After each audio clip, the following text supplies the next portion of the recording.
right. Great day today. We got a second podcast of the week, Prospect Podcast. Coach Schumann here. I have Coach D to my right, and we have the Assistant AD of Athletic Performance for football over at the University of Tulsa with us today, Coach Joseph Guarascia, and we're excited to talk to him about what they're doing over at Tulsa. Coach was also, I think, at FAU before that. Really has emerged as one of the top performance guys, young performance guys in the country, and is really a fast riser. So we're excited to talk to him about some of the stuff that he's doing in his program, and we'll dive right into that. Coach, if you could kind of go into welcome to the podcast, Coach. First of all, yeah, appreciate you having me on, man. It's great. I'm glad you could take a little time to chat with us, and so we're excited to talk about this. This is a hot topic that we touch on a lot on our podcast, so we always love when we talk to college guys and what they're doing from that standpoint, and what they're doing from a development standpoint. Talk about your career as far as what sports playing up until this point, and then obviously your career and performance, and kind of what led you into Tulsa. Yeah, I mean, I grew up playing baseball and football, basically since I'm about 5 years old. Grew up Bronx, New York originally.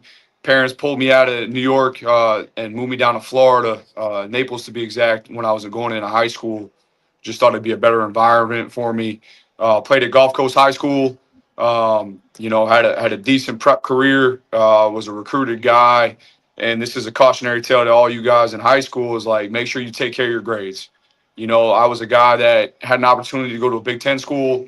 Told a lot of other schools that were recruiting me basically like, I'm good. Like, I don't need to talk to anybody else. I was feeling myself a little bit, and then didn't make my ACT score, and kind of happened in a 2-day period leading up to signing day. So, by the time I got back around to some colleges that recruited me in the previous past, they were already full.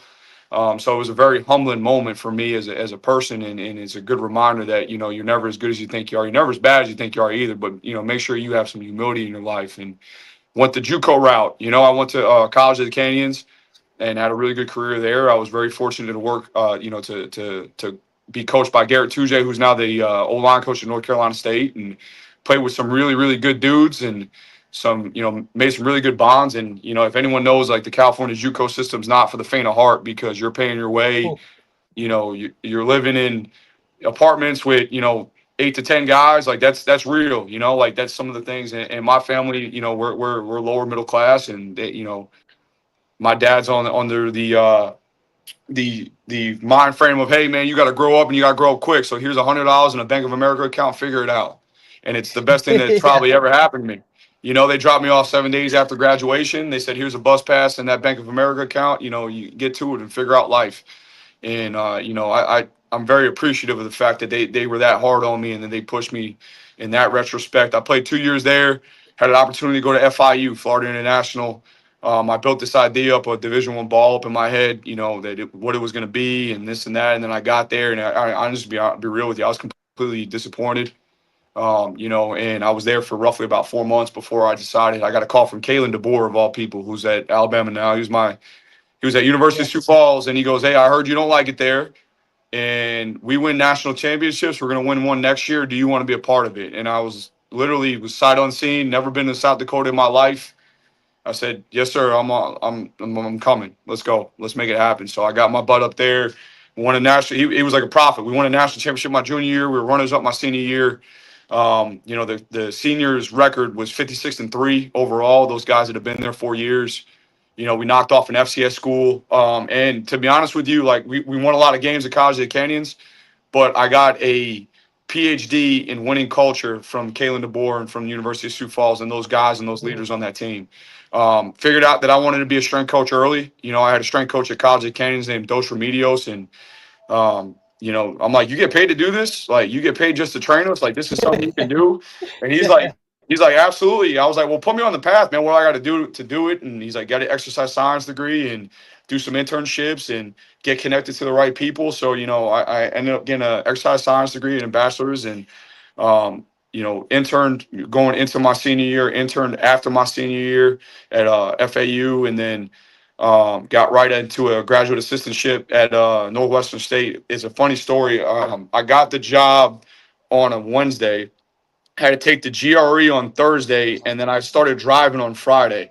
I passed the GRE by 2 points, what was recommended to get into the master's program, without preparing for it. So, like, that was a blessing, because if I would have failed that and not been able to go, man, I don't know where Yeah. the hell I would have been. Winging it. Yeah, Yeah, just hell getting yeah. And, after it. and my wife now, who was my fiance at the time, like, she's like, I was like, we're going to Natchitoches, Louisiana. She's like, where?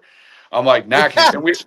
Yeah. And we had to look up how to say it, because like we didn't, like, the spelling is insane, right? Like, so she's my ride or die, man. She hopped in the car with me and we took off. We stayed on an apartment floor because we didn't have any money for about 2 months, on an air mattress, until we got some money together to buy a couch and do those things. And it was a great experience. I was a graduate assistant there for a year, knocked all my coursework out. And a lot of my mentors always pointed again towards Tommy Moffitt at LSU. They're like, you need to get associated with Tommy Moffitt. Tommy Moffitt is the gold standard in this profession. Tommy Moffitt, if you can show you can work, he'll get you a job. He'll take care of you. And so, I kept making trips down to Baton Rouge. I would drive down there at least once a month, most of the time, probably twice a month, and just observe. And I told him, I said, Coach, I want to work for you. I don't care if it's free. Like, I'm done with my coursework. I'm going to be ready to go in April, end of April. Like, whatever it takes to be down here is where I want to be. So I went down there planning to be there a year and work for free. And it's funny how life works, because like, I'm down there 3 weeks and I get a call to interview for the head strength job at Northwestern State back where I was. And I ended up getting that job, which is crazy. I was their last choice. I was their cheapest choice, and just, Whatever works. Whatever hey, works. that's one thing I know about this business. It doesn't matter how you get the job, as you get the job. Right. And I took my butt back up there. There was 2 GAs that I've never met waiting on me, and we had a in service at about 3 a.m. in the morning. We had our first lift group at 6, run group at 6. We attacked the day. I went home, went to bed at about 4 p.m. and slept about 16 hours after that. And then I got married a week later, which was even crazier. And then I was there 2.5 years, man. And we took a program that was 4-8 that first year I was there, and we went 6-6 my last year. And if you look at Northwestern State's history, like 6-6 is one of its best records in like the last 30 years. So to me, that's a major accomplishment, for what we got. We won 4 games in the month of November, and we ended on a high note for those seniors. And that, I got a call from Paul Jackson, and he was at Ole Miss, and he said, "Hey, you in the truck yet?" And I said, "No, I'm on the way to the truck now." So drove up to Ole Miss, had the opportunity to be there, and just to see the level similar to like Moffitt. When I first watched my first workout I watched at LSU, I was enamored. I was like, this is the level and the intensity that it needs to be done at, right? The attention to detail, the coaching. It's just it almost puts you in like a trance. Like, you can't believe what you're seeing. And I got to experience that firsthand at Ole Miss under Paul Jackson. And I had 4 years to learn and develop under him, and with a whole bunch of assistants that are just elite. Dominic Stadinsky, who's at Auburn now, is the head guy. He's actually one of my college teammates too. Lanier Coleman, who's with the Jacksonville Jaguars. Julian Whitehead, who's with the Jacksonville Jaguars. Anthony Crosby, who's out of it but was an elite coach. Like, it was an atmosphere where you had to get better. You had to get better. There was no choice. And advanced me significantly, man. And, I had 4 years there, and I got a call from Ryan Davis, and he offered me way more money than I'd expect him to offer me. And he was like, come up to Colorado State. And I was up there with him for a year. And he ends up getting the Maryland job, and he puts me up for the head job there. And Mike Bobo gave me the opportunity to be the head strength coach there for a year. Unfortunately, we got let go at the end of that year, and that's how it goes. And Adazio comes in, and That happens. yeah, and Adazio came in, and he was, he had no intention of keeping me. Like, he walked through the weight room and didn't even shake my hand. I'll never forget it. I was like, I called my wife right now. I said, put the for sale sign on in front of the house, please. I was like, we got to get this thing expedited. I ain't no shot I'm getting kept here. You fast forward 2 weeks later, and he's trying to give me a significant raise, and it just so happens at the same time I was up for the FAU job. I got offered the FAU job, and with my parents being in Naples and having the grandkids that an hour and a half away from them, I couldn't turn it down. They were an 11-win team. I spent 5 years there. I was under 2 head coaches. Willie Taggart brought me there, which I'm extremely grateful for. Spent 3 years under Coach Taggart, and then when they transitioned to Tom Herman, I had the opportunity to stay on under Tom Herman for 2 years. And then, that chapter of my life concluded. How it goes. When you're winning, it's great. When you're losing, it's not. And, they had to make changes, and I get it's part of the business. And I was able to fail forward and land here under Trey Lamb, who is an absolute ball coach, who's one of the best I've ever seen. Just philosophically, me and him see eye to eye on everything, and just the way he runs the organization, the efficiency, the way he cares for the kids, the way he coaches too. Dude's a ball coach, and he's put together an elite staff here. And we're just trying to get this program turned around. We're trying to get them back to, their winning history. You look at Tulsa and what they've done prior to the last 5-6 years. They're a perennial 9-10 win team. They put guys in the NFL, and we're chomping at the bit to get that done and get it back restored and make a dent in this American Conference. So then my first question definitely is what has to get done from your side of it to start to get those things in the right direction? What are some of those things that you had to do, steps you had to take in order to start moving that process along? Yeah, the first bullet point under my job description is creator of the culture, right? So the first thing that you have to do when you get a job like this, and I've never worked with Coach Lamb prior to this, so the first thing I got to do is I have to understand and align completely with what his vision is, what his standards are, what his pillars of his program are, and I have to be able to speak his language, right? He doesn't have to speak my language. I'm not coming in here and installing my program. I'm coming in here from a cultural standpoint and installing his system, his culture. So the first thing was I had to learn him. I had to learn what was important to him. I had to learn how he operated. I had to learn, what are the things we're looking for as far as when you turn the tape on what you want our team to look like, and that's CCD, that's care, consistency, and discipline. He wants guys that care about each other. He wants a team that's connected and cares. He wants a team that is not up and down, where we play pretty much the same level of ball, good or bad, consistently. He wants a team that's not going to make self-inflicted, issues or penalties, or that's undisciplined, So those are things that we hammer in our program that are pillar culturals. So for me, it was, you get this team that hasn't won. You get this team that just, I'll be honest with you, there was a lot of doubt and a lot of disbelief, and they weren't very trustworthy at first, just because of some of the circumstances they've been through. Mm-hmm. And the biggest thing was, we got to establish trust. We got to establish trust with these players. So my first thing was I had to have them see that I'm here for them and I'm here to add value to them, and I'm going to be here no matter what.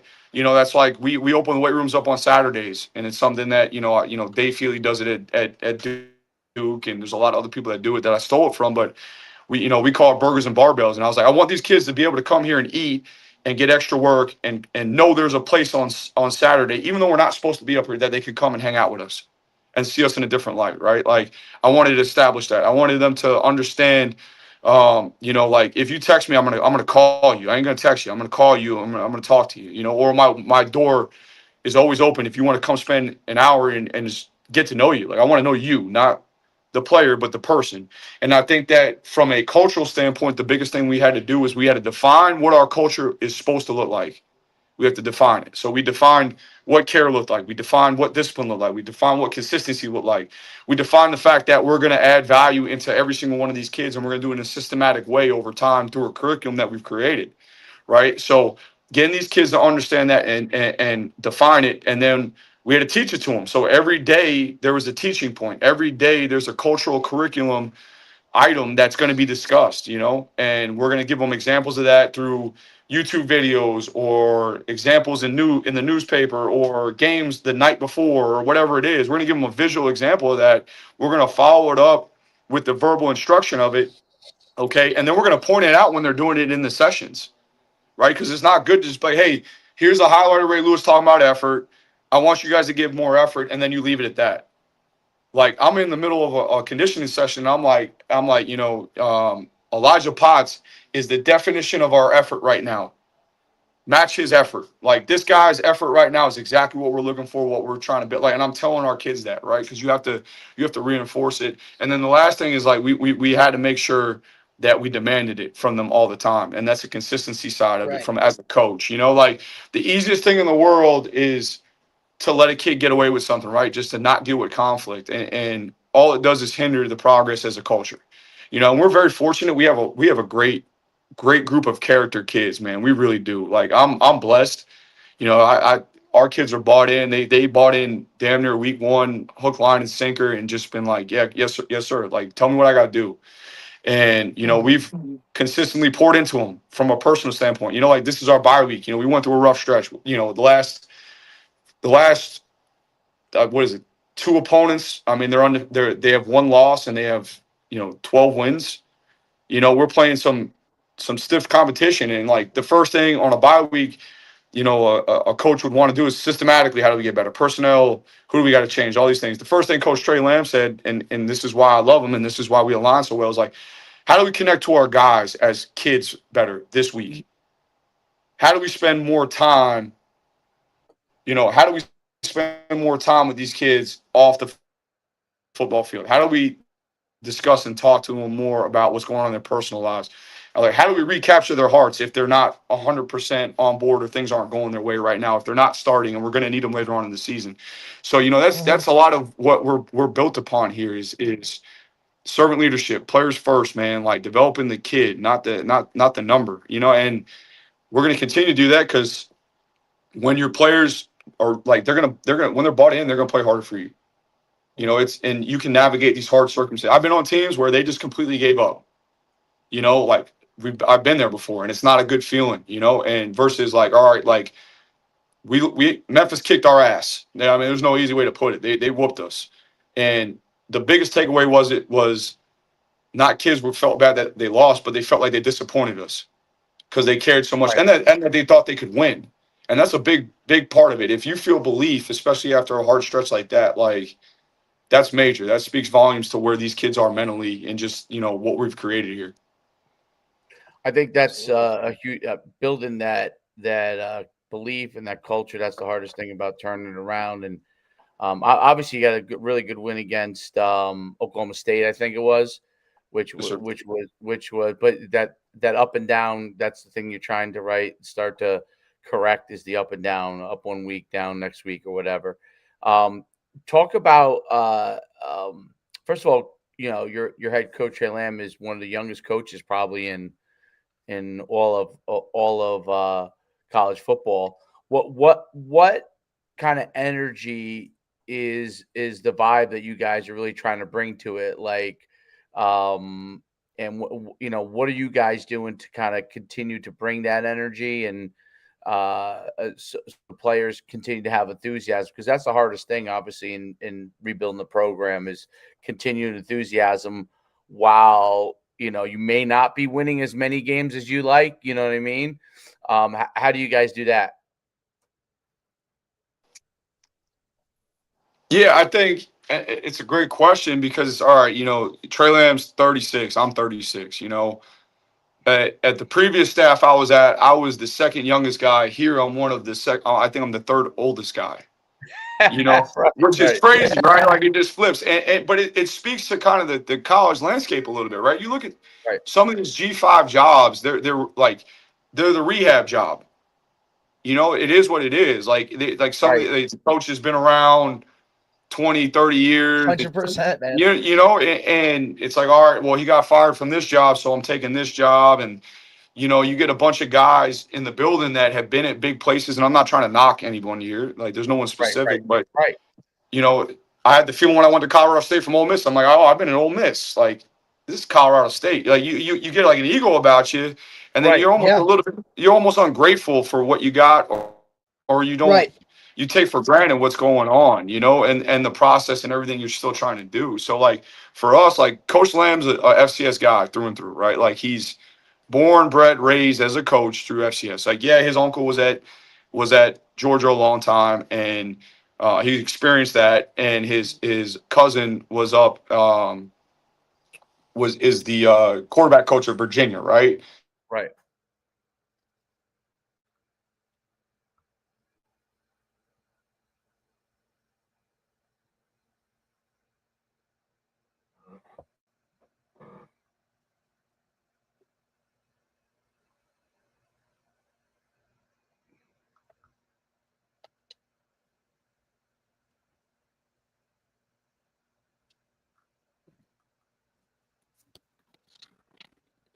Does volume go out?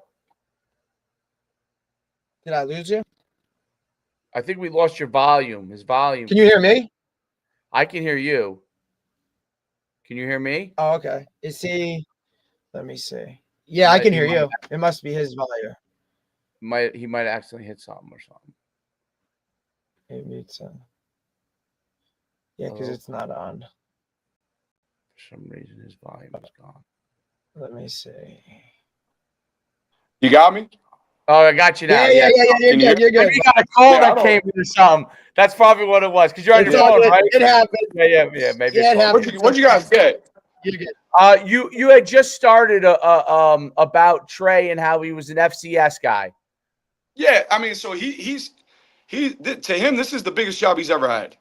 Right. Got it. So how could you not bring that energy, enthusiasm in? And for our staff, we got a bunch of young guys that are fast risers that are on the same wavelength, that are on the same mentality and perspective. Like, this is the biggest job they've ever had. Like Right. they're not trying to let him down, and they're not thinking about the resources they don't have. They're thinking about, man, look at all the stuff we do have. Exactly. And That's a great viewpoint. Like, and you think about that, that's just right. Cause like you said, like even when you start feeling yourself a little bit, right, going from Ole Miss to Colorado State, and like you said, these guys don't know any better and they're trying to rise and do what they want to do. So for them, it's okay, well, we have this, like, let's go get it, right? Let's get after it, right? It's the same. And that, like, players feel that.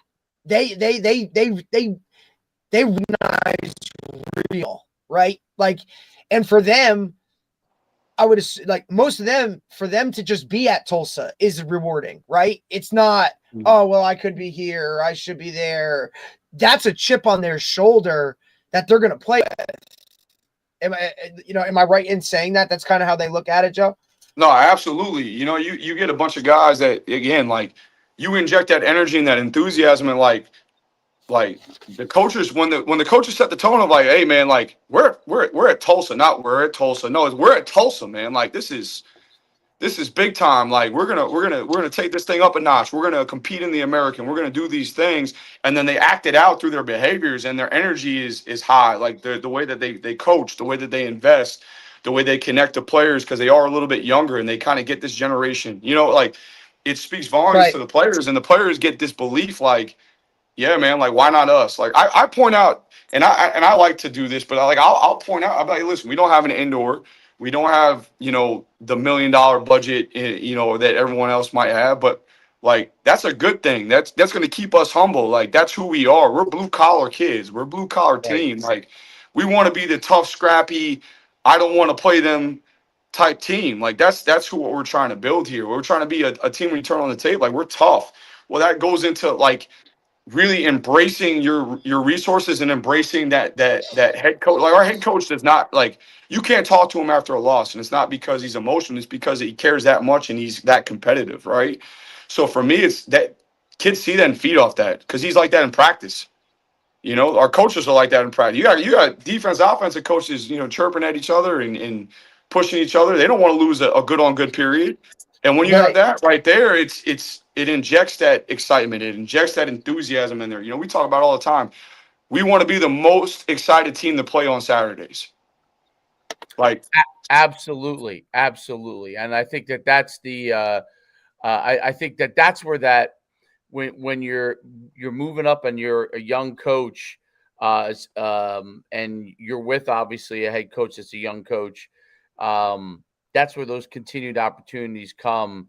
Is that like they're willing to take those chances, at upstart programs that need to reboot, right? Like Tulsa in this case, because I remember when I was an agent, I represented a couple of Tulsa players that were great. Mike Muda, who was the linebacker I represented too from there, was played at the same time period, but he decided not to go on. He just had a couple too many concussions.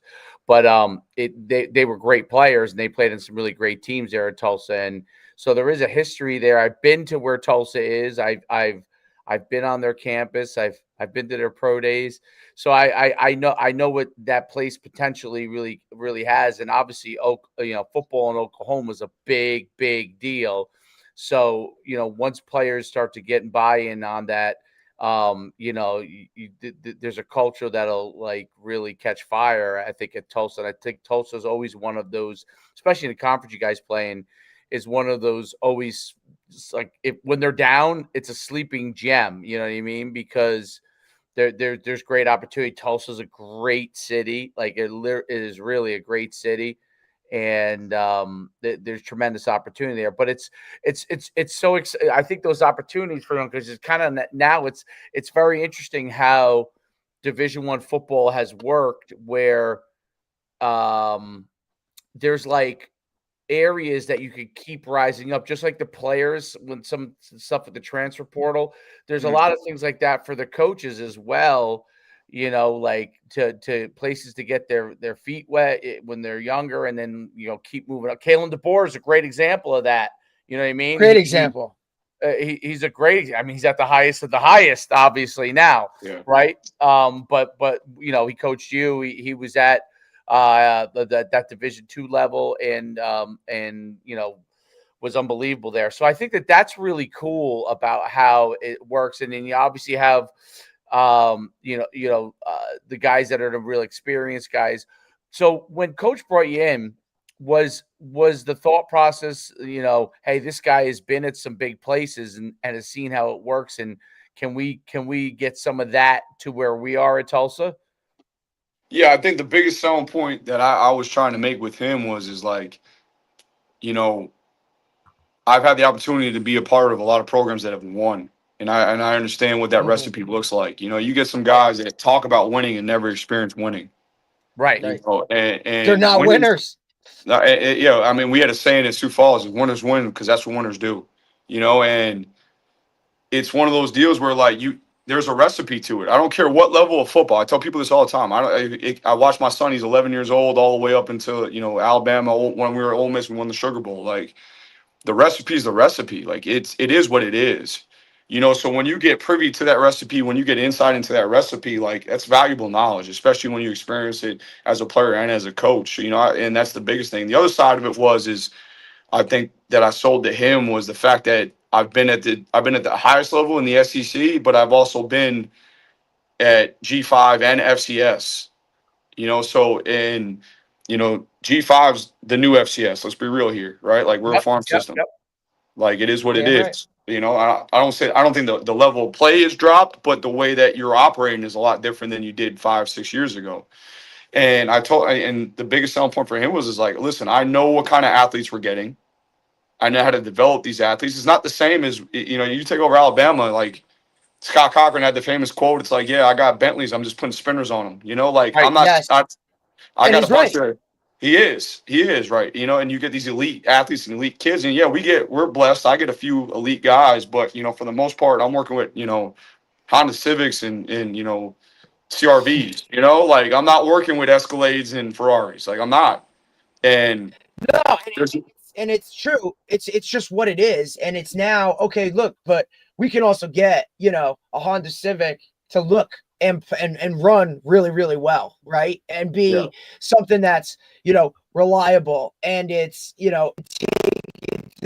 also you're getting like you guys get guys with a little bit of a chip, right? And they got a different bit of mentality when they're coming in there in terms of, hey, I think I should be somewhere else, or, I got the short end of the stick, or they're just, a shade slower or an inch shorter, right? But they have that different type of mentality coming in there, kind of underdog-ish, like, we're just going to fight and get after it type of. Talk about that a little bit. Do you see that within the roster itself, especially as you're trying to turn this thing and get these guys to just buy in more? Is the attitude different than you've seen other places? Yeah, absolutely. Especially with the emergence of how many transfers you guys get now, like, there's going to be staff attrition or, personnel attrition of up to 50 players on average. Like, it is what it is. Like, that's the nature of the beast. And the highest producers in the last 3 years that I've had have come from equal or lower levels. So lower G5 or FCS guys. Like, currently right now, like, two of our best players are FCS kids, former FCS kids. And, we have a linebacker that's leading the country in tackles. He came from ETSU.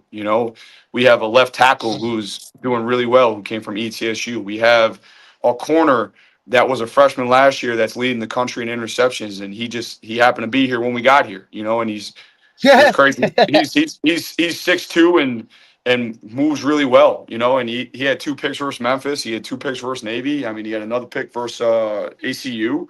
I mean, kid's got 5 picks in 6 games, and he's an unbelievable player, unbelievable worker. But, those guys, they like you said, they have the mentality like, all right, like, I'm here to prove myself right, not prove you wrong. Like, I'm in here to show everyone that I can play at the highest level. Like, ball is still ball. It's a great line. Ball is still ball. Like, it doesn't matter. Doubt.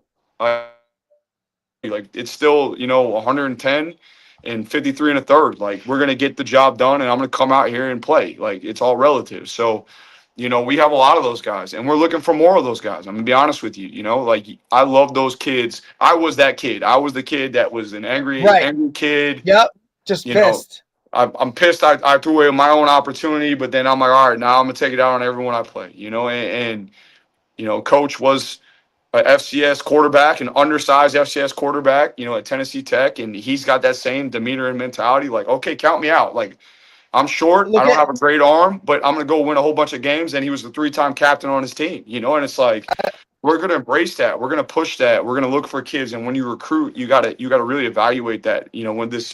When we get into January in the speed dating process, you only got Yeah. Well, they hours. just announced yesterday, right, that the transfer portal window is now going to be that one-time window from that January time. So you only got one shot at it to kind of hit it right and go. So it should be interesting. But Coach, I think what you're saying, and it's kind of you look at some of the other coaches on your staff too, like Ryan Schwitzer, the wide receivers coach, undersized, phenomenal receiver. Right, but like has that chip on his shoulder of like, here's what it is and here's how it goes. So that's kind of what your roster has been, is kind of there. And like you said, I think the emergence of just guys that want to play and better and get developed, right, I think is the key at any level. And like you said, ball is ball, and that's kind of what it is. It really comes down to like the pureness of it. And that's kind of where you're at, and playing in that conference too, right? Like UConn that conference too, right, Dave? UConn's not in it. UConn's independent. Oh, yeah. But UConn, listen, a lot of the point about the FCS part is I think is very valid because of from a resource standpoint, like the group of 5 schools are in a lot of those similar situations from a resource standpoint. I mean, UConn, where I played at, look, UConn, when I played, was FCS. They transitioned to they were Big East for a long time when the Big East folded. Then they've been trying to find their way since. And, we're lucky we have a real good head coach that's done a great job, Jim Mora.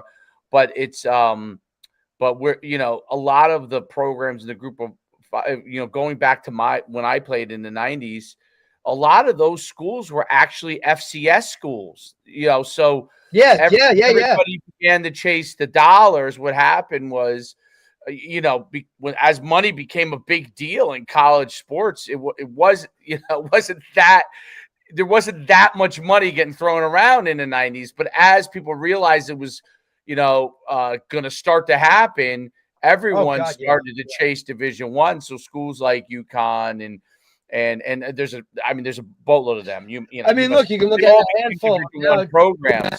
So, James Madison, Delaware, right? Like all those programs. They're all Division I. But it's interesting because I think your point is really, really valid. And I'd love for you to talk more about it from a also from a performance standpoint too. Those players from lower levels, right? That have moved up. I've seen the same thing. There's a tremendous amount of success from guys that are moving up, like let's say one level, FCS to group of 5. That's probably where the greatest success has been, right? Like one level up. And but I've noticed it all over the place. Lateral, obviously, I would say like if you're group of 5, you get, if an Alabama third string guy wants to come, you're probably going to take him because of the potential that person has, right? But it doesn't mean that he's going to have the attitude that you need, right? Coming from a bigger program. So you have to kind of filter through that. But those guys who are hungry, that have already been a star at a certain level, it's really not as big a jump as people think, because this guy's already been a star. You're not talking about a guy that's just a starter at the FCL. You're talking about a guy who stood out and now is really ready to move up, and he's playing above the level he's at, and now he could come over. Talk about those guys when you come in there, and what they're like when you get them in the performance area too. Yeah, I mean, so I'm partial to those guys, right? Because Right. I was one of those smaller school guys. I was an NAIA player that, I was part of a team that went up to North Dakota and blew them out in the Fargo Dome. So like, you when you inherit those guys, like, it's from a performance standpoint, just because of the resources, and there's a lot of good D2 and FCS strength coaches. So I'm not trying to knock anybody, but Right. the financial, but like the financial situation is what it is. Like, they don't eat a lot. They don't. So like we had Jaquan Adams come in, and he's our starting left tackle, and he's 275 pounds in January. And then you fast forward to going into camp, his weight is 315, and he's put on significant amount of muscle mass just because of the consistency in his diet, because we do have resources available to feed him twice a day. We do have the supplements, we do have the vitamins, all those things, but then also the consistency in our training, right? Like, and also how many coaches we have on the floor. Like FCS, when I was at Northwestern State, I had me and 2 GAs, and they all had 5 to 6 sports. So Right. shit, sometimes when I was in the middle of a football group, I'd look around and it'd be just me because they had to run off and train a team. Like, it is what it is. Like, so for us to be able to have what Justin here does, our AD, he's allowed us to have a staff of 5 for football. He's allowed us to have the nutritional resources. He's allowed us to invest in the technology that has really kind of shaped our training and helped audit our program and allow consistent feedback on where we actually stand versus where we think we stand, and are we making actual gains in progress, or are we just pretending that we are doing that? I'm big on seeing it to believe it. I don't want to believe it then see it. I want to see it, then I'll believe it. So these guys come in and they're a little bit underdeveloped, and they struggle at first, but my thing is if my standards can be met by a guy walking up the streets, my standards aren't very good. Right.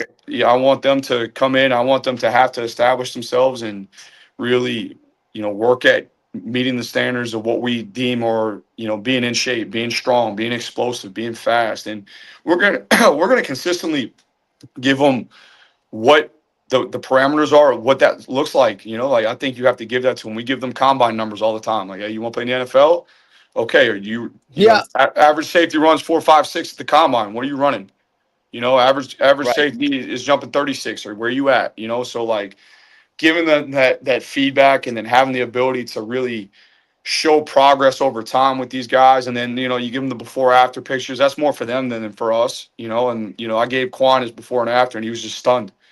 Because, I mean, if every day you're not going to see it, but you look back and you've gained 40 pounds, and you've gained, 25 pounds of that being muscle, and you're like, man, I look like a different person. I am a different person. It gives them confidence, right? And that's at the end of the day. Like, I'm a huge custom model fan. You familiar with Mike Tyson's Oh, trainer? of course. So, because I'm a New York guy, right? So, like, custom auto, like, I love them. And it's like, you have to give the fighter the belief they can win in any circumstance, right? Like, they're a god when they walk in the ring. And that's the mentality as a strength coach. Like, my grandfather was a boxing trainer, and it's like, he takes that same approach with his fighters, building up the psychology of it. Is like, when they walk out there, they need to feel like, man, I can't get beat. Like, I've done everything up to my point in this time. So, like, what I do like about these lower level guys, to get back to your question, is like, they're very humble, and they're very grateful, and they tend to be some of your hardest workers, because they understand they're stepping up a level in competition. They understand they have to prove themselves more than the kid that came from Texas A&M or Alabama. They do have that chip on their shoulder, because their path wasn't the same as the 4-star that went there, Yeah. had the $100,000 in NIL for 2 years and decided, you know what, I'm not going to play here. Let me go try somewhere else. Right. So there's a lot of gratitude, there's a lot of humility, and there's a lot of toughness that I see come out of these lower level guys, man. Like they want to be great, and they're willing to sacrifice a lot more, and they're more open to coaching too. I think that's the biggest thing as well, is like the mentoring process, because everything's new to them. They're like, hey, I'm like, hey, you got breakfast? They're like, what do you mean I got breakfast? I'm like, dude, we got breakfast from 6 to 7. It's provided for you. You got to be there. It's mandatory. They're like, hold on, I get free breakfast? I'm like, yes. Like, go eat, bro. Like, go get it done. They're not used to that. Yeah, it's Right. and on the other side where it's not, oh, I got to get up at 6. Why I got to go get breakfast? You know what I mean? Like, it's like, whoa, I get breakfast. Awesome. Like, here we go. Like, that's a different mentality. And I try to say it all the time, like, especially, coaching high school guys and whatnot, like, they just don't know. They just don't get it. You know what I mean? Like, it's because they're young and they're just trying to get into that process. But it's like, man, every bit of this, like, at some point, a lot of you aren't going to play the next year, right? Like, you're not going to go on to play college football, and like all of the this or all that or whatever, the whining, the complaining, stuff like that. Like, you're going to miss this facet. You know what I mean? Like, everything you're complaining about, when you have it, you're going to regret, and so you got to give it your all, and you just got to play hard, and you kind of got to go from there. So I definitely think it's something that, it's a benefit to your guys and kind of how they do things like that.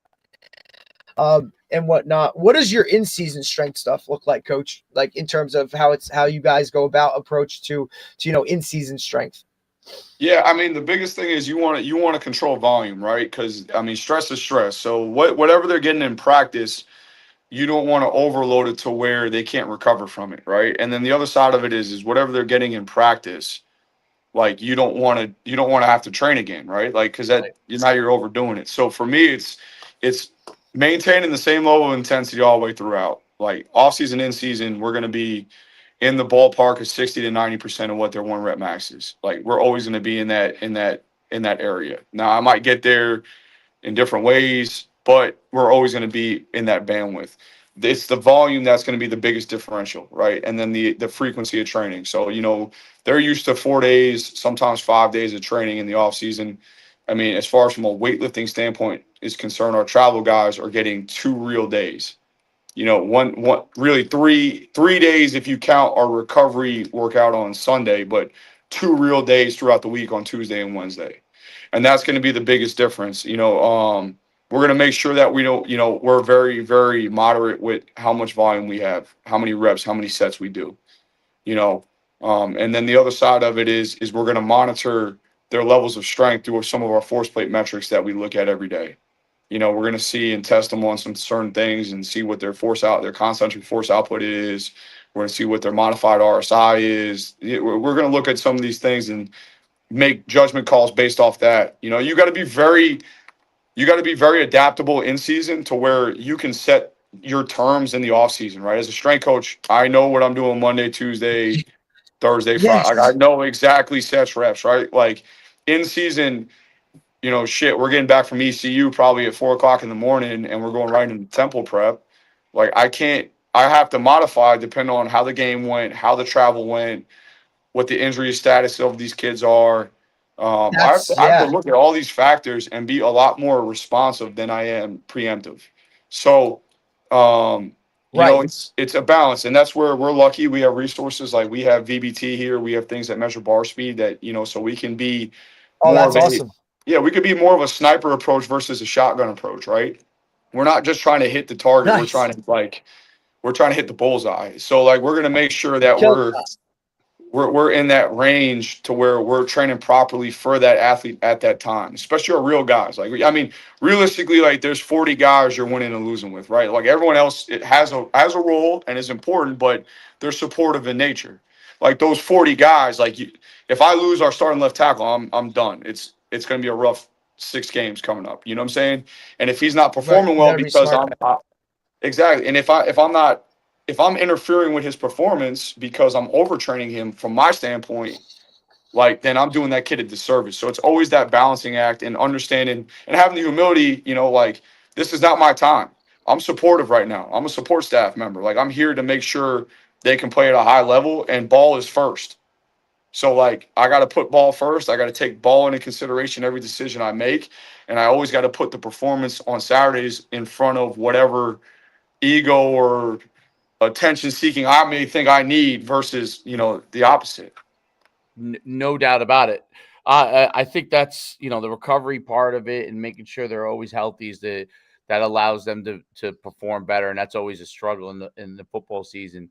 What elements of like speed development, like where do you stand in like speed development versus conditioning, and how you guys approach that part of from a training element?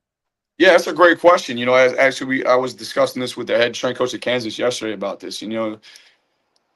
There is times in the year where output, right? So performance, output is more important than capacity. So capacity is going to be how much you can withstand. So, and that's what conditioning is, right? Like being able to be in a specific state to handle a certain environment over time. Okay, so there's gonna be a time where performance is more important than output. Okay, that's Right. gonna be the early off season. That's gonna be driving speed numbers. Like I am a speed guy. I love increasing speed. I'm good at increasing speed and power. It's something that I kind of like hung my hat on for a long time as a head strength coach. Like that's something I'm good at. But there comes a point in time where the capacity side is more important than the speed side. And I know there's a big movement with feed the cats, and I know Yep. me and Tony are very close.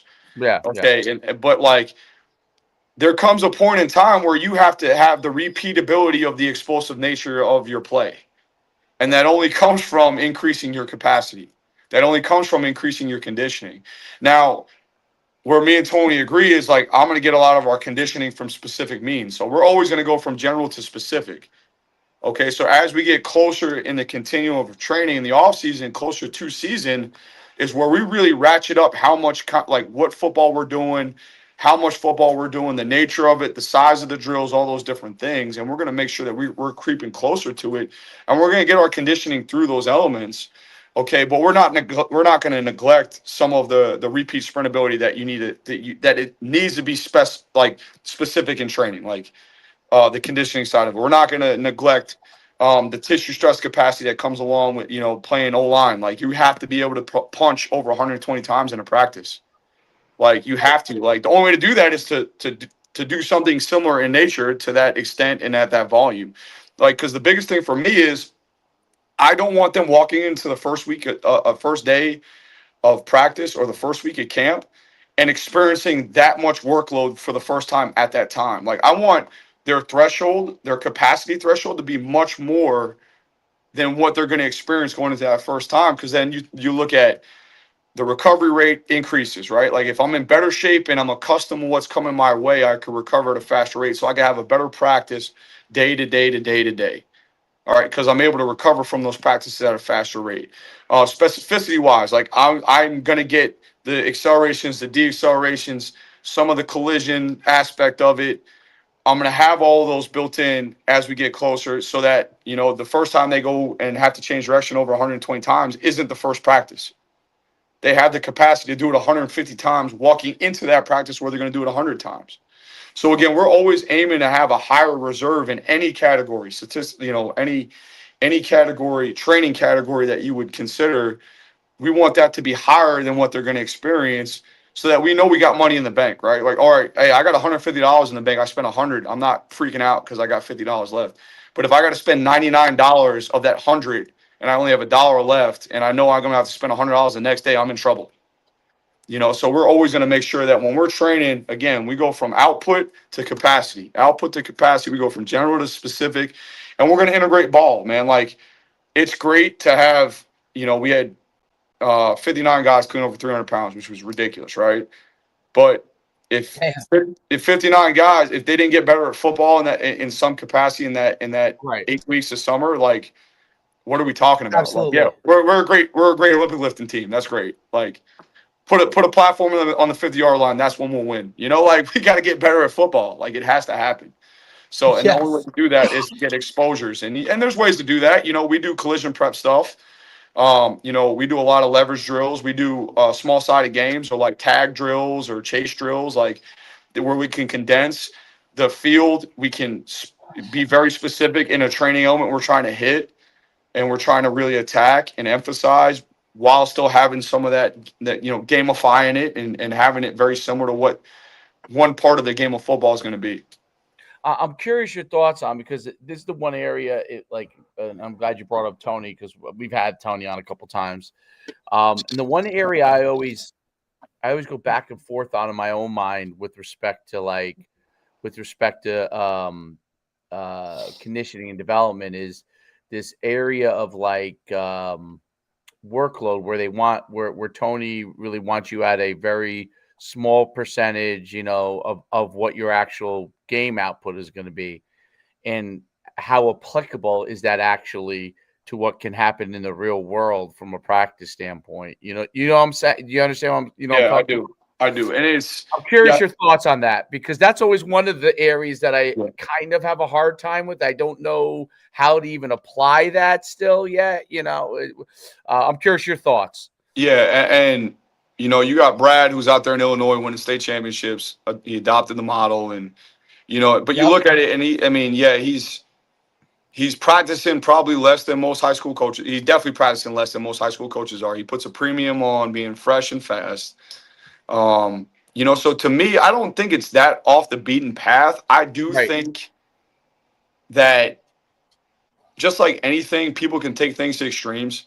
I take one ibuprofen, I have a headache, it doesn't go away. I take 10, I'm going to the emergency room. You know what I'm saying? Right. So I think there is a happy medium in all this. I really do. I think it's a great concept. Like, they've done research that shows the less you're fatigued, the less you get hurt. The less you get hurt, the better your players play. Like, it goes hand in hand, right? So if you're out there and you're just mudding these kids just because we need to be tough, that's stupid. Yeah, of course. If you're in college, you're recruited bad. Okay, that's what it tells you. And if you're in high school, you didn't do your job.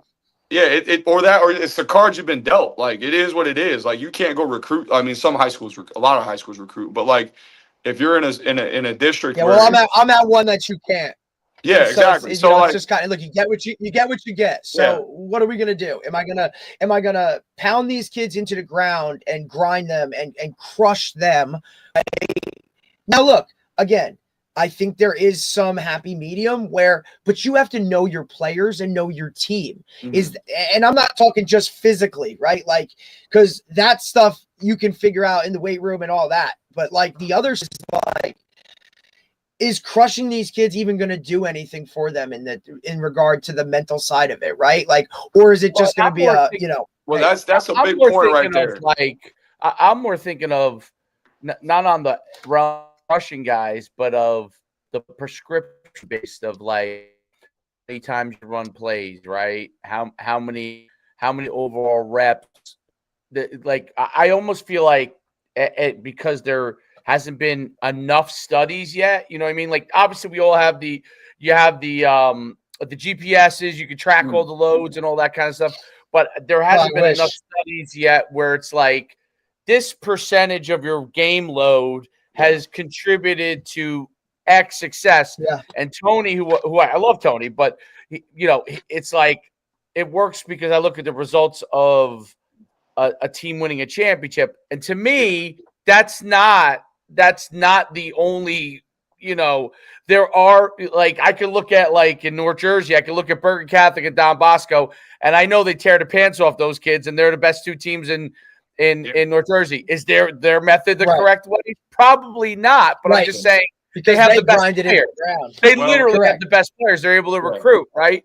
So talent's always going to be the main predictor of success. It's always going to be. So if you got good kids, they're gonna play good. So it masks bad coaching. It really does at times. Now I will say one thing I really agree with Tony on is if you do overwork them, the psychological effect it has on them, and they start to really not look forward to practice, and then you're not getting as intentful skill development. Absolutely. Again, it's extremes to me. To your case on there's not enough research. There is a ton of research. You got to look up Tim Gabbett. Okay. All right. He has this acute to chronic workload. He talks about these yardages, and then I'll just be honest with you. If you people that have adopted GPS. Tim Gavitt, coach? Tim Gavitt? Tim Gavitt, Gabbet, I believe, or maybe Got two it. T's. Okay.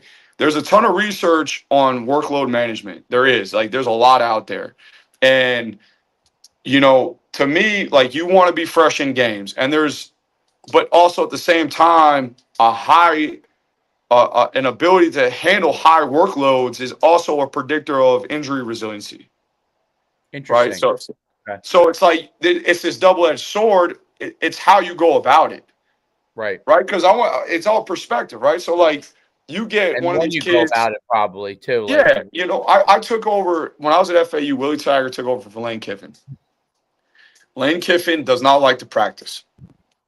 At least what our kids told us. This is coming from the guys on the team, right? Like they were an hour and 30 to hour 40 minutes tops. Right. Okay. Coach Taggart comes from Harbaugh's coaching tree. I don't know if you're familiar. You are going to be out there a long time.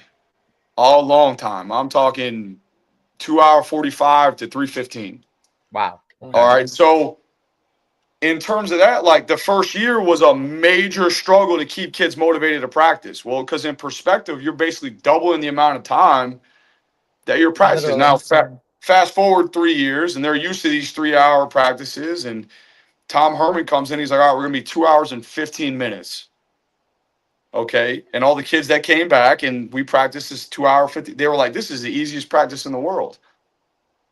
You know what I'm saying? So like, it's all relative to what they've been accustomed to, what they've been exposed to, right? Like our kids were way fresher in practice, even though I'll be honest with you, 2 hours and 15 minutes is a long time. Yeah. It is a long time. From a workload standpoint, you're going to hit 90 to 100% of game loads. Like that's what I've seen, at least through my time with GPS. So I think it's a balancing act. It's like, okay, like how many exposures that during the week do you get is another big question, right? Because like the majority of the models for practice are Tuesday hard, Wednesday hard, Thursday a little less, Friday walkthrough play, right? Okay, well, if you're banging on Thursday and you're in shells, like studies have shown, and Tom Meyerlinsky is a guy that put me on this. He was the former Jags head strength coach.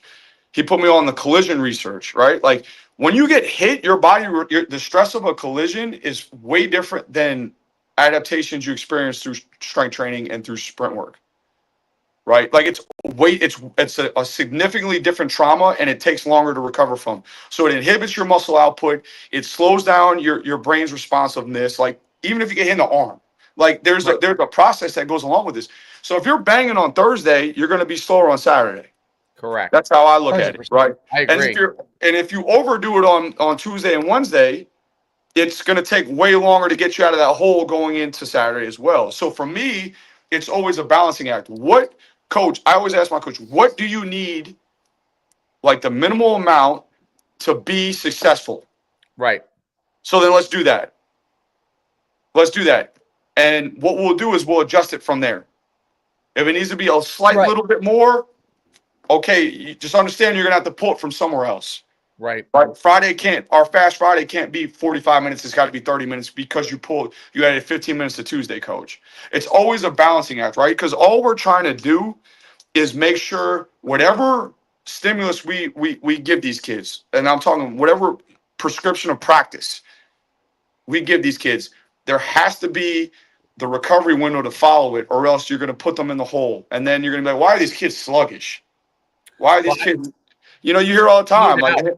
But I think that's a tremendous point. Is I've always thought, like I always had a little issue with even doing any work the day before a game. Like I understand why the coaches do it, like a fast Friday and stuff like that.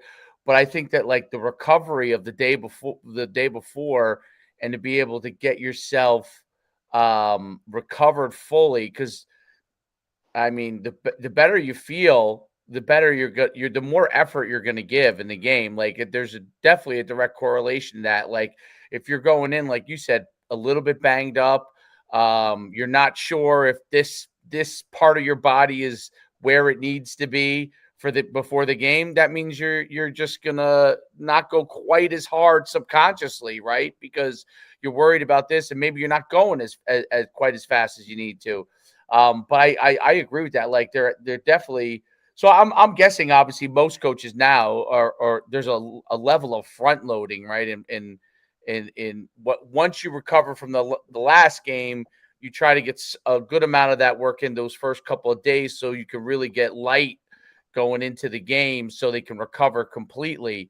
Which is interesting. We talk about Lane Kiffin, like obviously he just feels like, hey, we're running this system, we're in and we just want everybody fresh and ready to go, and everybody knows what they need to know. They've worked in the skill, they need the skill, and then let's get out. It's so interesting how the two worlds are so different. Very successful coaches. Obviously, Harbaugh's won national championship, but it's like how the philosophies are so widely different. It really is amazing that you could really skin the cat multiple different ways. But in the end game, you want them to be healthy, right? You want them to be healthy going in, no matter what it is you're doing, because they're going to play better. But it is so interesting when you tell me that, like the practices from like what Taggart was doing to what Lane was doing. That must be very difficult for you as a strength and conditioning coach, depending on depending on who your head coach is. It significantly changes the offseason again, because if capacity is one of my main goals and improving their threshold for capacity, like I got to know that, right? I got to like the first thing when I sat down with Trey, I was like, "What does your practices look like? Like how? Like what do you expect? How long are they like?"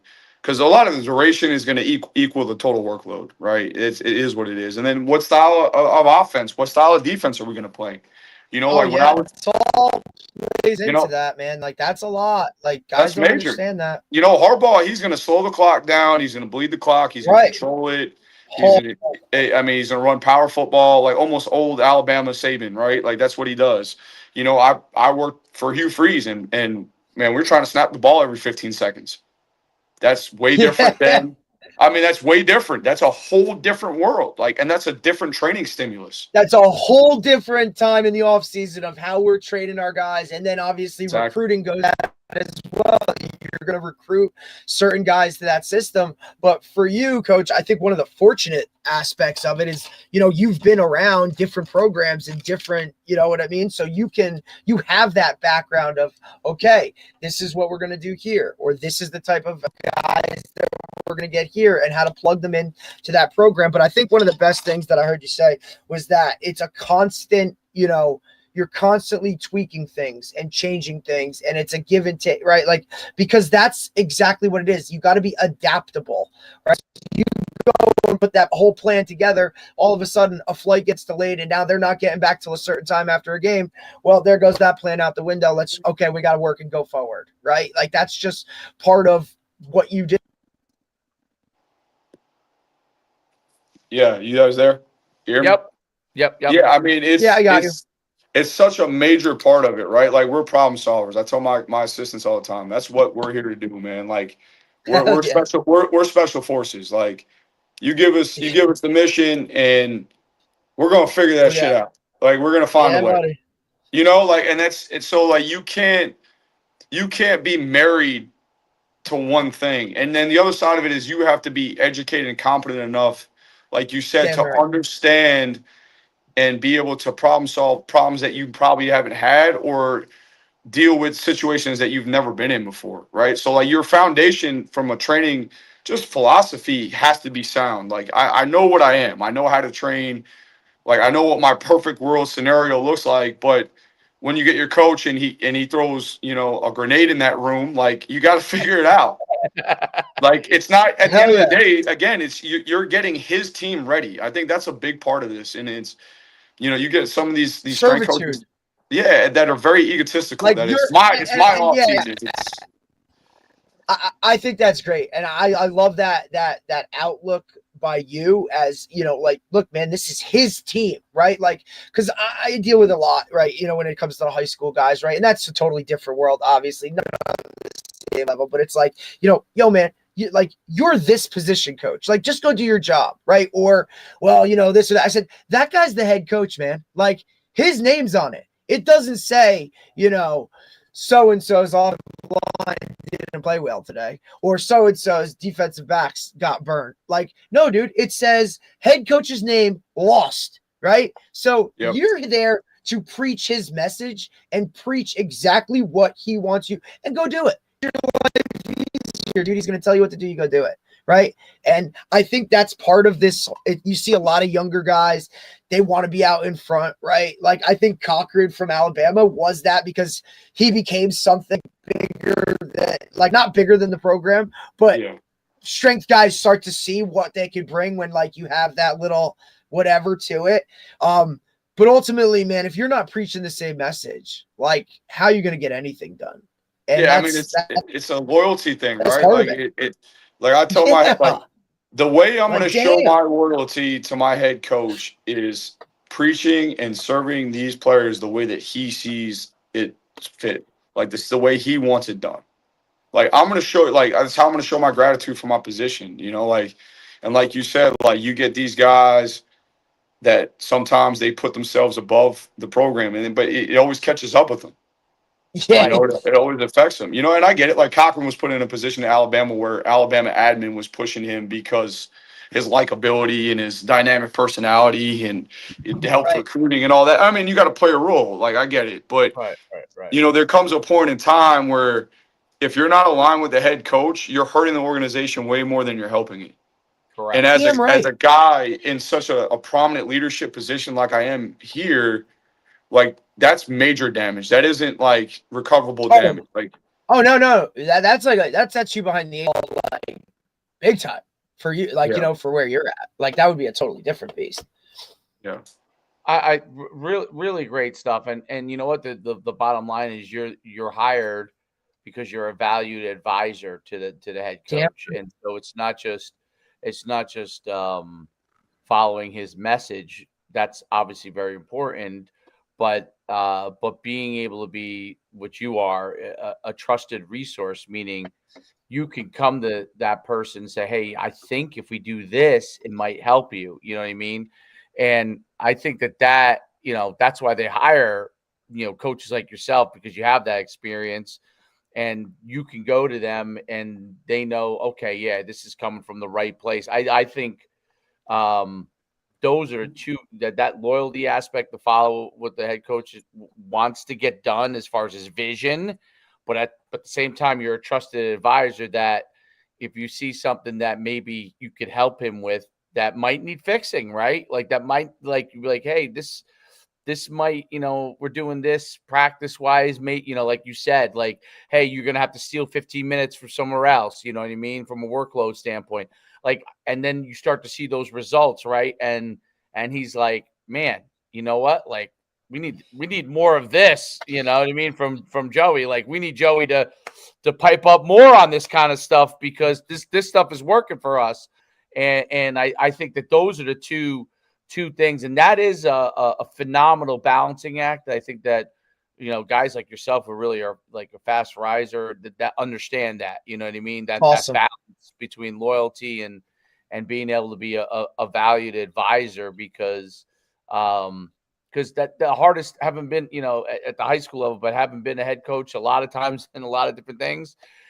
That's the hardest thing, like, on your staff. No, even when you hire a guy that's good from a skill standpoint, you know, or a coaching standpoint, when you get that, like, this, I can trust this guy implicitly to give me good advice, and then also to you know, stay in line with the message. It's like, man, and there's no coincidence. You're gonna win. You get a lot. Everybody in the staff ends up being like that, or the vast majority ends up being like that. You're gonna win ball games because you're all gonna be on the right page to get things done. And my guess would be it probably makes it a phenomenal experience too at the same time. And you probably know of instances already as a coach where that wasn't the case. Like, you heard about this coach over here who's backstabbing somebody, and you're like, oh, it's inevitable that things are going to go wrong. You know what I mean? Because this is going on here, and there's factions in the program, and and great head coach. Like Nick Saban used to get obviously there's so many videos on Nick Saban getting that right in line quick. Like when he sees any of that, like he gets it in line quick. It's like basically get in line or you're going to be gone, talk about, before we let you go, am I on point with that kind of like, that's kind of the vibe that you feel you're in, the role that you feel you're in, and as you see yourself as a coach? Yeah, absolutely. I just got a call. I want to make sure you guys can hear me. You hear me Yeah, still? I Okay. can hear you good. Yeah. Okay, Yeah, cool. you're good. Yeah, absolutely. Like you have to provide the head coach with usable information and real information, right? Like he's naturally going to be surrounded by a lot of yes men. Right. Now, I'm fortunate enough to have a very intuitive staff here, a bunch of guys that aren't like are given the platform from the head coach to speak honestly, but B also, they come from a good place, a genuine place. There's not really too many hidden agendas going on, which Right. could derail some of the information gathering process, right? Because if you start shaping opinions of the head coach to benefit only you, like that's a major issue, right? But we have a bunch of guys here that kind of see big picture, kind of and see what's the benefit of the good of the great, not just me. And for me, it's always I have to look and figure out what his blind spots are, and I got to protect him from them. Like that's my main thing. And the other thing is I have to keep things off his plate that he doesn't have to worry about. Like I told him on my interview, I was like, some strength coaches are policemen. I'm a firefighter. I'm going to put things out before they get to you. I'm going to make sure that you can stay focused. And if it doesn't concern you and I don't need you involved, I'm not involving you so that you can stay focused on the task at hand, which is recruiting, fundraising, and winning. Like Right. that's it. So for me, it's like if I can get that done in my capacity, in my role, and I can have my staff help me out in those areas. And then also I can help those position coaches out so they feel like I'm a resource. Like they can feel like, again, I'm a firefighter. I don't want the position coaches. I've seen that before. And I've made that mistake where you overcorrect too much stuff. And now position coaches don't trust you. Yeah, you got the head coach's trust. He loves you. But position coach is like, oh, that guy. And that's a Right. hard spot to be in. And for me, it's that balancing act of helping all parties involved for the good of the organization, never falling off that alignment. Okay. But how do I minimize the distractions for these position coaches and specifically the head coach? How can I take more off their plate, allow them to do what they're here to do, allow me to do what I'm here to do, which is really to develop, these and mentor men is what I'm here to do. Okay. And how do I do it in a way that's always going to align with what the head coach wants and the organization needs? Like, yeah, there's been tough conversations, but I think that's having emotional maturity and good communicative skills, and like understanding situations as well.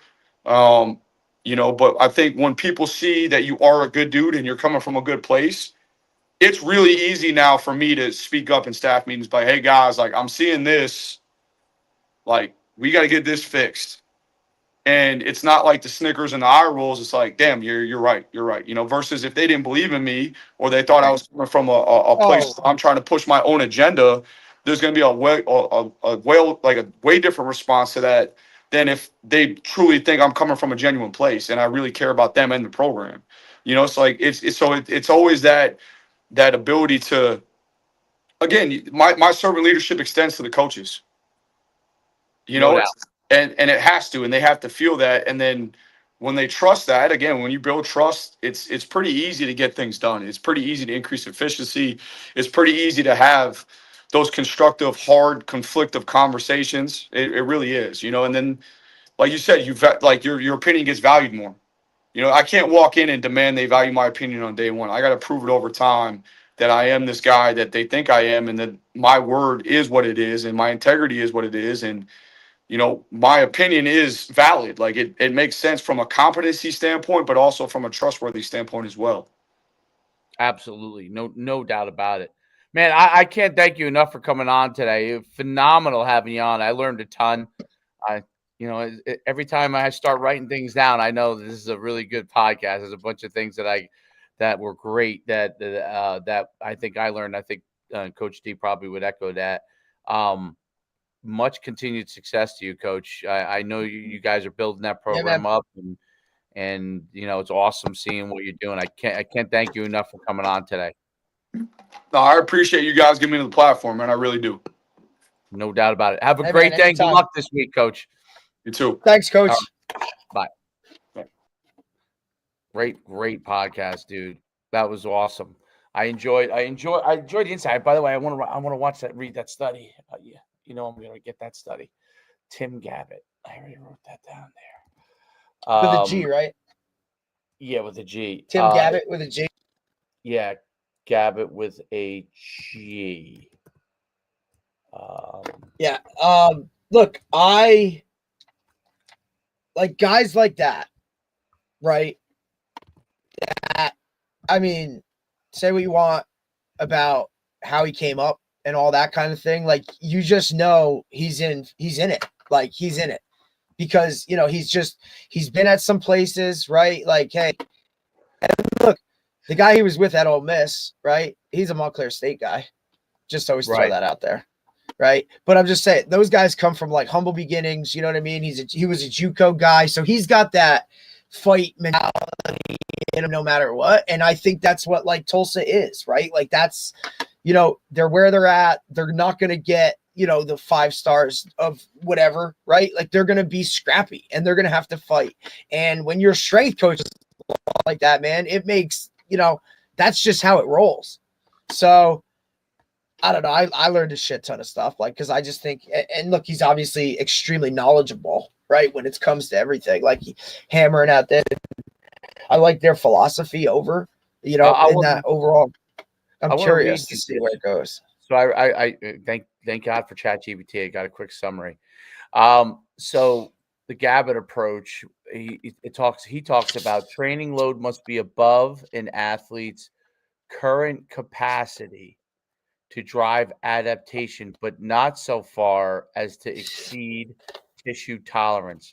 That's really so you need to know like where your guys are at. That's always what it comes back to. Is you got to know what level can force the body to adapt to greater stress, basically, so you become better. And then it says progression should be gradual, systematic over time to bridge the gap. Tony talks about that to the ceiling.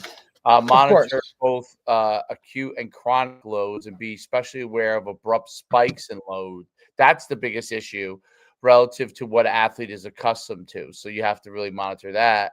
Recognize that each athlete's tolerance differs, which obviously, so adjust load progression based on individual capacities. So that's the toughest part in a team atmosphere, right? Track or wrestling. That's different. Or swimming. Those are a lot easier because you're individualized. Right, it's you. Good load management balances maximize performance adaptations while minimizing injury risk. So I think like that's one of the things like where you talk about going. Tony talks about going sprinting like 2 or 3 sprints, like a couple days a week, And all out. Done. Yeah, like so you do it, you're done. It's not long, and then use load metrics wisely and not dogmatically. Context matters. So like where they are. That's very interesting. I'm gonna see if I can get more information on that. Good stuff. I would love to just be able to like measure it. Like I'd love to be able to measure it all. You know what I'm saying? Like I just putting those GPS on those dudes, just to figure out like, dude, what do we really, you know what I'm saying? Like they want you to buy. Like I talked to who we have on, and they don't really do one. Like I'm like, well, I mean, no, you got to buy like 5. There's a business right there, like consumer based, like yeah, like you can't buy one go route. No. Well, but go route's a little. That's a team, definitely a team based thing. Whereas, like, think about where not just the team aspect of it, but like individuals that want. I'm telling you that's a huge go route is not a huge market for individuals, right? Like me just having one go route's not going to help me. It's really a team thing. But the capacity for any individual to monitor their load in any sport they're playing all the time, any individual, like it was definitely designed without understanding that there's millions of athletes that are way below the college threshold that parents would buy it. There's no doubt. There's no doubt they would buy it individual, and you could have a subscription base and be able to make a boatload of money on it. The fast money is definitely in the teams, right? I think, because it's bulk, right? That's what it is. But I think if you really want to do it, right, and you get the track coach on board with you, and you get, somebody else, and you pool it together, and you're like, dude, let's get 10. I'm saying the consumers will buy it, individuals, just like they buy in Dick's. The nicest glove, the glove they can get. I'm telling you, parents, hell yeah, be like, hey, or you make that the thing, like now how so many kids buy their own helmets or their own shoulder pads. Be like, hey, like you're telling me that a parent doesn't want to know what your output is at practice every day. A parent that's really like, you know what I'm saying, dude. And now you have, think about it. Now you have a parent send an email, hey, so and so did at practice. Like, what are you guys doing? Right? Like, what are you doing? Oh shit! Here we go. I mean, listen, that holds everybody accountable to a certain aspect of it. Oh shit! I know. I hope it don't get there. I'm gonna cry. It's definitely gonna get there. 100% gonna get there. 100%. You're the receivers coach. He ran 10 verticals. What are we doing? Listen, how else are you gonna get your own?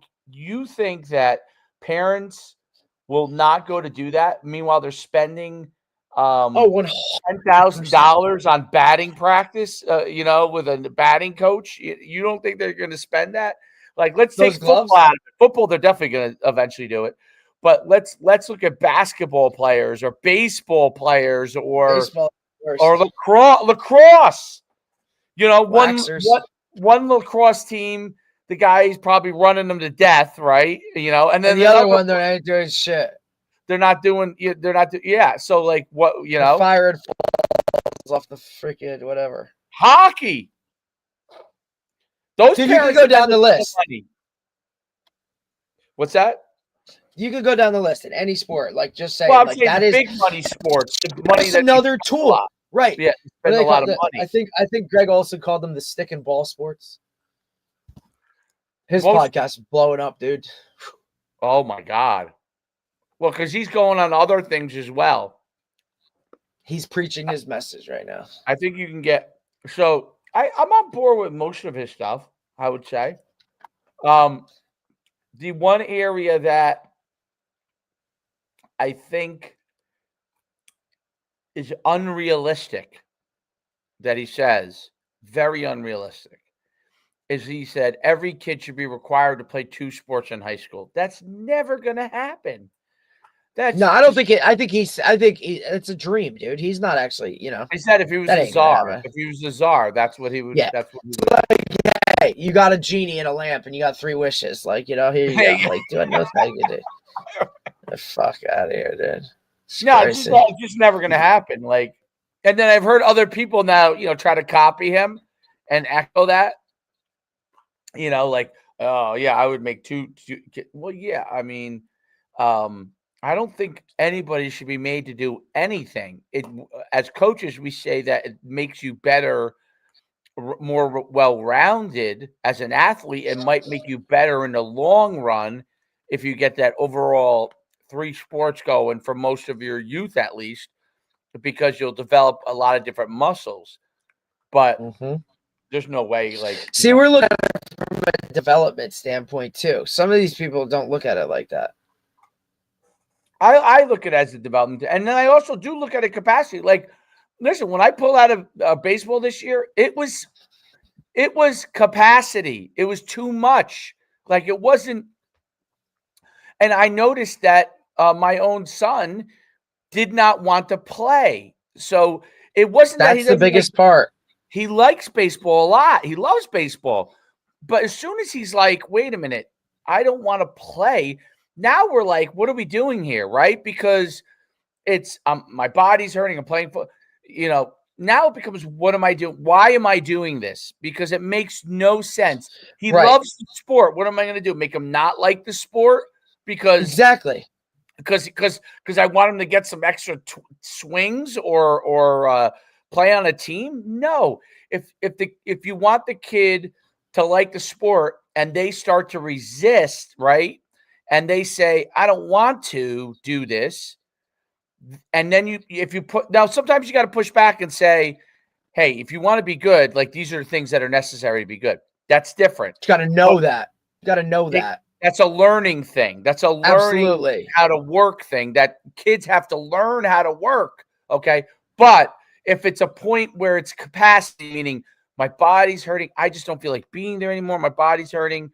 How can I don't want to do this. That immediately sends the alarms off like, okay, shut that down, because he loves the sport. Let's just play it when it's in season, and he'll love it as long as he wants to play it, and versus doing the, and I believe the same thing with 7-7. Like if my kid turned around and said to me, I don't want to play 7-on-7 in spring because I'm playing baseball or running track or whatever, I would be like, you know what? Don't do it. Okay. Don't do it. Don't do it.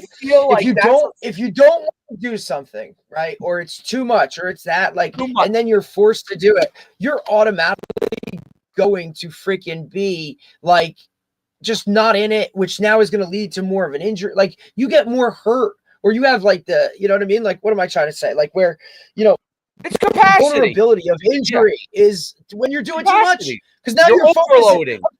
But I'm talking even like your focus is mentally so elsewhere. Yeah. Like, and then it's okay. Now you're half-assed at something. You're not doing like, dude, you don't want to be here. Just it's okay. You know what I mean? Like, there's a different level of it. And that's the part that I'm very, very okay with, which I probably would not like when I first started coaching, and maybe when you first started coaching, probably like you felt like people had to push through things, right? Yeah. And now I'm like, well, pushing through is when they're in the right mind frame. We can get them to do what they need to do. 100%. But pushing through when you've overloaded them, that's different. That's different. You and then you have to know where that is. You have to know. Correct. Which is why knowing your team is so clutch. Where that point exactly is. And I think each individual athlete might be different. That's why, team sports are tougher too, man. You know what I'm saying? Because this kid might be able to push through it, but look, you see with it all the time with like injuries, right? Or guys that are quote banged up. Like, I mean, look, man, we're going into week 7, right? You're gonna have something, dude. If you're healthy, you either ain't playing a lick or you ain't doing what you're supposed to. Right. So you got to know a little bit of a difference. But every kid is different when it comes to it. You know what I mean? Like, what is like, sit me on the bench and I'm never playing again for one might be like, dude, we're rocking. Like, let's go. And and I'm not talking like, go to the trainer type stuff, but it's like, hey, like it's like you're making that decision, right? And it's, you understand what it is. If you go to the trainer and you say this, I mean, then you're going to have this outcome like, oh, well, I'm out this. What did you expect, man? Like this is what it is. Like, this is kind of what you want. You know what I mean? Like, you want to just wear the jersey and sit here. You're okay. Why don't you just tell me so I don't have to so I'm not like losing my mind when you're not here to perform. Correct. Absolutely. Right. All right. Well, we're back Friday. No, Friday, we are. Right? Listen, buddy, tomorrow. We have Justin Lima. He works with Strength Coaches Network. Good guy, good stuff. And then Friday we're gonna do 10 a.m. with head coach from Montclair State, Mikey Palazzo, and then coach from Rowan University, Pat Ruley, because they got the Breakfast Bowl this weekend. So we'll have both of them on Friday morning to talk about the lead up to the game. Perfect. All right. Well, we'll see everybody. Dude, it's gonna be crazy. Fun stuff. That'll be great. All right. I'll get a good title for that one. A good I'll get something good. Listen, Rowan won last year in overtimes, and that was at Rowan. So this one is at Montclair State. It's gonna be a little something. They got a nice little pig trophy. It's kind of cool. That's cool. Is it pork roll? Is it Taylor ham? It's 100% Taylor ham. Anyway, so let's go. Total agreement. But we're gonna be like, you know, oh, you guys are from North Jersey. That's the brand. Yes, of Yeah, course we whatever. are. Well, we're not gonna. I'm not changing. Not changing. Awesome. All All right, right, have man. a great day. All right, bye. Later.